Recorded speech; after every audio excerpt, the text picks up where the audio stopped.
உரிமைக்களம் பார்வையாளர்கள் அனைவருக்கும் வணக்கம்.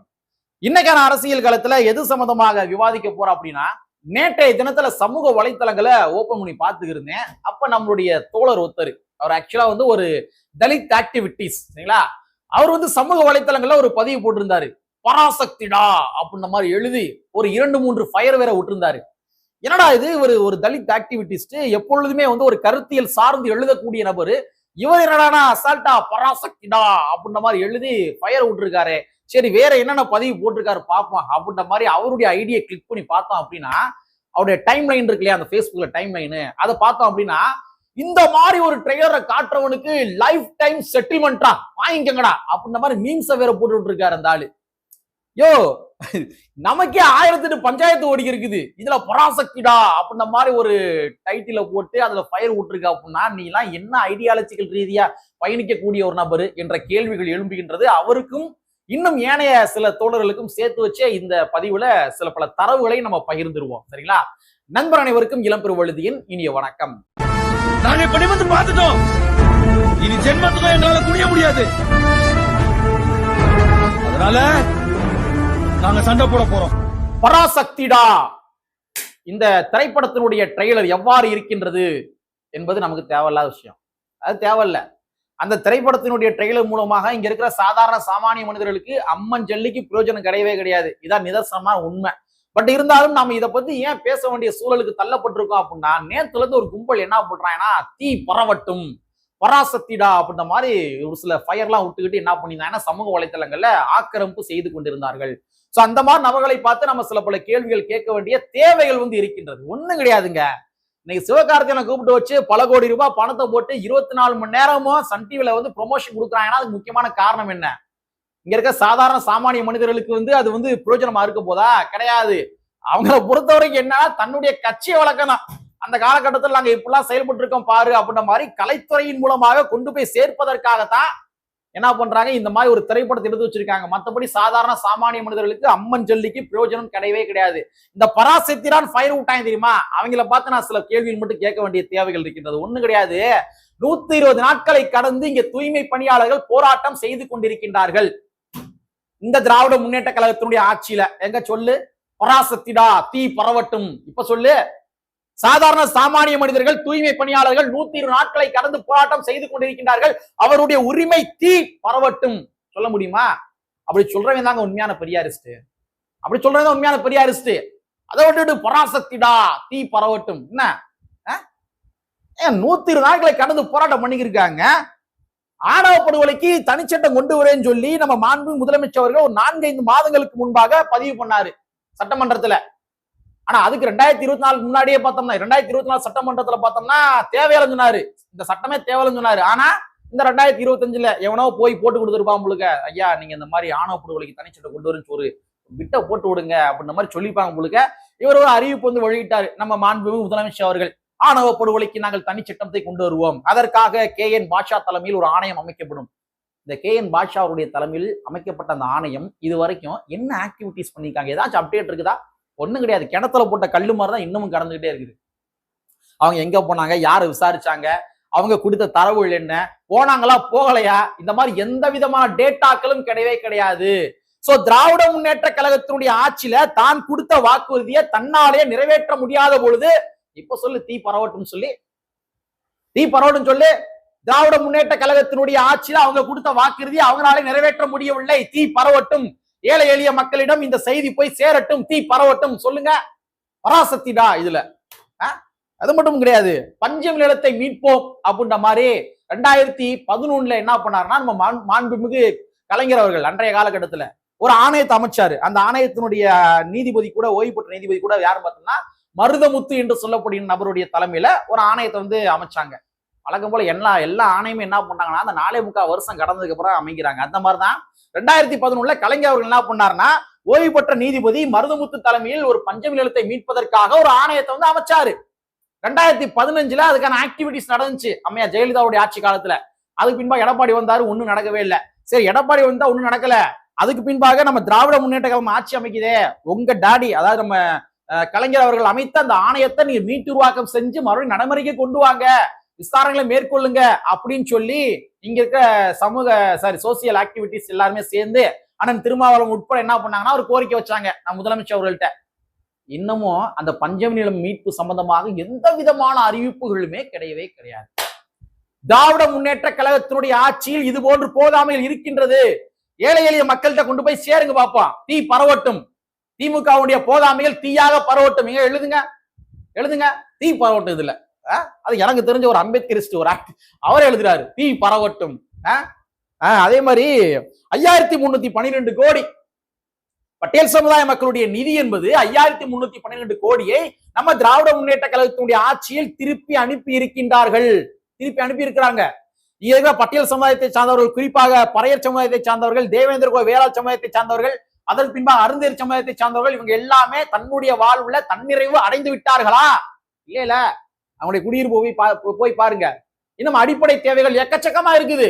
ஆனா நீங்க என்ன பண்றீங்க, 5312 கோடியை திருப்பி அனுப்புறீங்க திராவிட முன்னேற்ற கழகத்தினுடைய ஆட்சியில. சொல்லுங்க, இப்ப சொல்லுங்க, தீ பரவட்டும். திராவிட முன்னேற்ற கழகத்தினுடைய போதாமைகள் இந்த மக்கள் மத்தியிலே தீயாக பரவட்டும். எழுதுங்க, பராசக்திடா எழுதுங்க. அது மட்டும் கிடையாதுங்க, 5312 கோடி திருப்பி அனுப்பலாம் தெரியுமா? அந்த மாதிரி வருகின்ற நிதிகள் இருக்கு இல்லையா, ஒதுக்கப்படுகின்ற நிதிகள், இந்த நிதிகளை கண்காணிப்பதற்கு, முறைப்படுத்துவதற்கு, நெறிப்படுத்துவதற்கு என்று ஆதி திராவிடர் நல குழு குழு இருக்குங்க, ஒரு குழு இருக்கும். ஆனா இந்த குழுவிற்கு இன்னும் 4.25 வருஷம் ஆட்சி முடிய போது இன்னும் உறுப்பினர்களை போடவில்லை தெரியுமா? உறுப்பினர்கள் போடல. பட்டேல் சமுதாய மக்களுடைய செயல்பாடுகள் என்ற காரணத்துக்காக நீங்க உறுப்பினர் போடாம இருக்கிறீங்களா? தீ பரவட்டும், இந்த லட்சணத்துல தீ பரட்டும் ஒருத்தர் எழுதிருக்கான். பார்த்தோன்னு எனக்கு செம்மகாண்டு. சொல்லுங்க, திராவிட முன்னேற்ற கழகம் பட்டேல் சமுதாய மக்கள் சார்ந்த விடயங்கள்ல போதாமைகள் இருக்கின்றார்கள், அவருடைய போதாமைகள் இந்த மக்கள் மத்தியிலே தீயாக பரவட்டும். சொல்லுங்க, தீ பரவட்டும்னு. அது உள்ளாம், ஃபயர் உள்ளாம். உனக்கு என்ன கிடைச்சிருக்குங்க? உனக்கு ஒண்ணும் கிடையாம இருக்குது. அவன் கோடிக்கணக்கில் பணத்தை போட்டு அவனுடைய கட்சியை வலுப்படுத்துவதற்கு, அவனுடைய கட்சியை இந்த மக்கள் மத்தியில் கொண்டு போவதற்கு அவன் ஸ்ட்ராட்டஜியை வகுத்து தீ பரவட்டும் போடுறான் அப்படின்னா அதுக்கு எதுக்கு நீங்க ஃபயர் விட்டுறீங்க? நீங்க எஸ்சி மக்களுடைய பிரச்சனைகளை கலந்து ஆலோசிப்பதற்கு என்று வெளிக்கண் மற்றும் கண்காணிப்பு குழு ஒரு குழு இருக்குங்க. இந்த குழு 6 மாதத்திற்கு ஒரு முறை கூட்டப்பட வேண்டும்.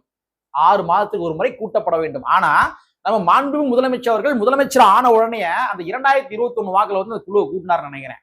அதுக்கு பின்பாக ஒரு 3 வருஷம் குழுவை கூட்டல.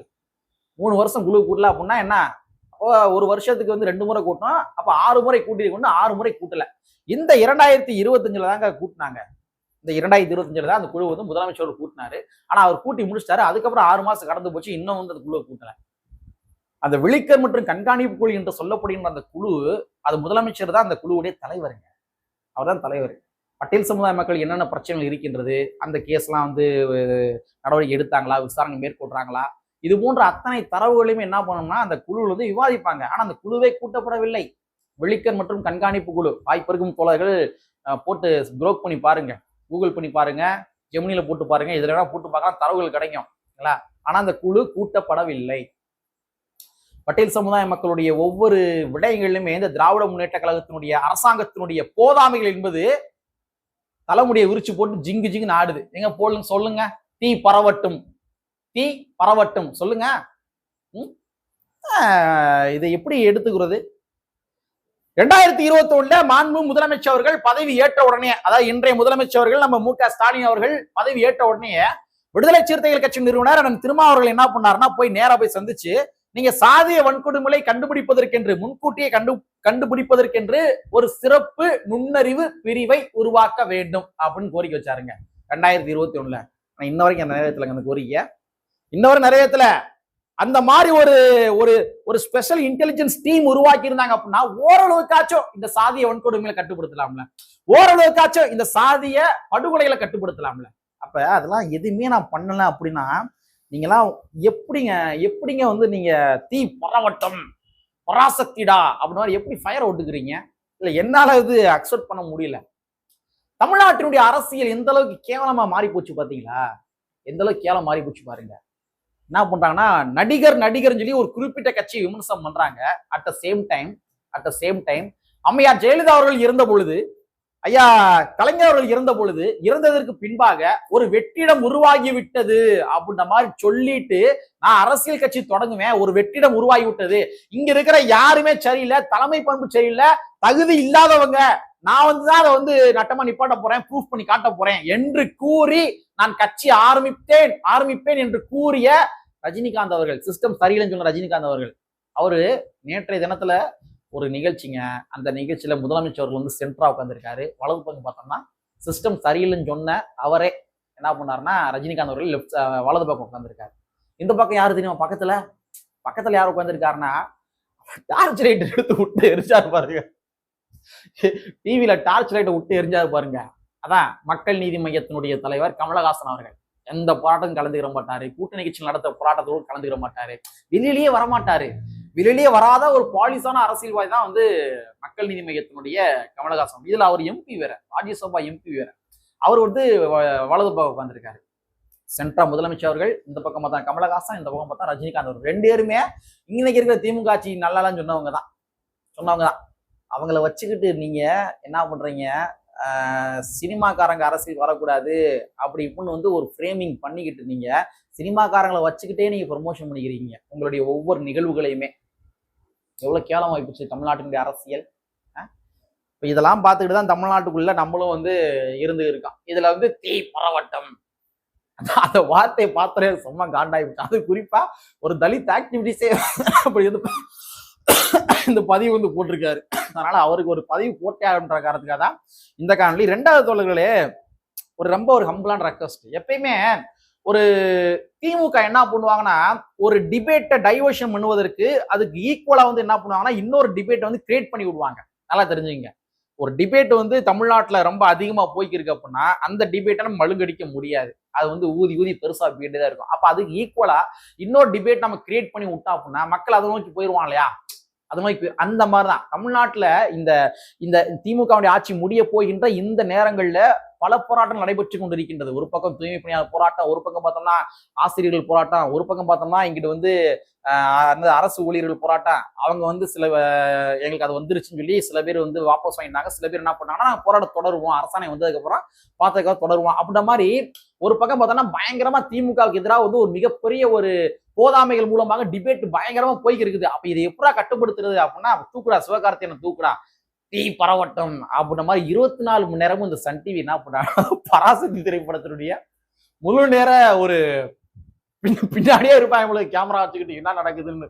இந்த மாதிரி ஈக்குவலா ஒரு டிபேட் கிரியேட் பண்ணி வரும். அப்ப நான் என்ன சொல்றேன் அப்படின்னா, ஸோ அந்த மாதிரி ஈக்குவலா இன்னொரு டிபேட் கிளம்புகின்ற பொழுது ஸோ அதனுடைய நீரோட்டத்திலேயே போய் நம்மளுடைய டிமாண்டையும் நம்ம தூக்கி வைக்கணும்.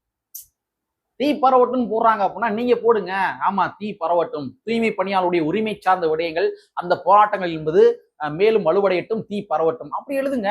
சோ என்ன பண்ணணும்னா, ஒரு திமுக ஒரு டிபேட்டுக்கு எதிராக இன்னொரு ஈக்குவலா இன்னொரு டிபேட்டை உருவாக்குறாங்க அப்படின்னா அந்த டிபேட்டோட சேர்ந்து நாம கரைந்து போய் விடாம நாமளும் நமக்கான டிமாண்டுகளை அந்த டிபேட்டோட சேர்த்தே கொண்டு போகணும். அதுதான் அவங்க தீ பரவட்டும் சொல்றாங்கன்னா நீங்க தூய்மை பணியாளருடைய போராட்டங்கள் தமிழ்நாடு முழுமைக்கு பரவட்டும், தீ பரவட்டும் எழுதுங்க. இந்த மாதிரிதான் நீரோட்ட அரசியலோட சேர்ந்து போக வேண்டும் என்பதை கூறிக்கொண்டு, கற்பி ஒன்று சேர் புரட்சி செய்து புரட்சியாளர் அம்பேத்கர் வரியை கூறிக்கொண்டு நிறைவு செய்கின்றேன். நன்றி, வணக்கம்.